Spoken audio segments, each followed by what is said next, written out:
जी अस्सलाम वालेकुम। आज देखें मौसम कितना प्यारा हो गया। अल्लाह ताला ने आज फिर रहमत की है अपनी और अब्र रहमत बरस रही है। आज वैसे ये जो सावन भादों का मौसम है ना, इसमें एक चीज़ बहुत अच्छी होती है। ये देखें ग्रीनरी, हर तरफ ग्रीनरी हो गई है। पौधे हरे भरे नए, बहुत हरे भरे पौधे हो गए हैं और हर तरफ ग्रीनरी है। बारिश भी फिर पड़ी इतनी अच्छी और ठंडी ठंडी बारिश पड़ती है। माशाल्लाह से मौसम बहुत अच्छा लग रहा है। ये देखें माशाल्लाह पौधे हरे भरे हो गए हैं, हर तरफ ग्रीनरी है और बहुत मज़ा आ रहा है। बाहर हल्की हल्की सी बारिश हो रही है। बच्चे भी इस मौसम में बड़ा एंजॉय करते हैं और नहाते हैं।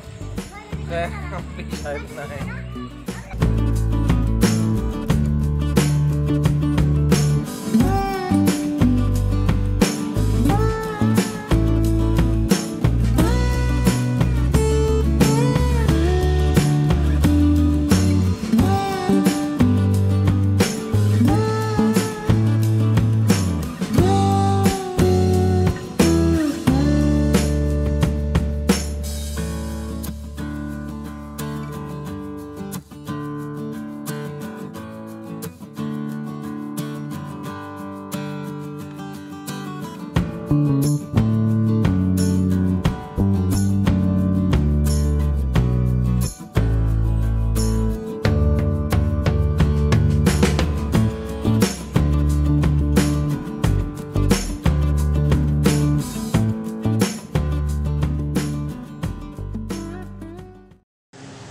इस वीडियो को लाइक करें, शेयर करें एंड सब्सक्राइब करें और बेल बटन को भी क्लिक करें।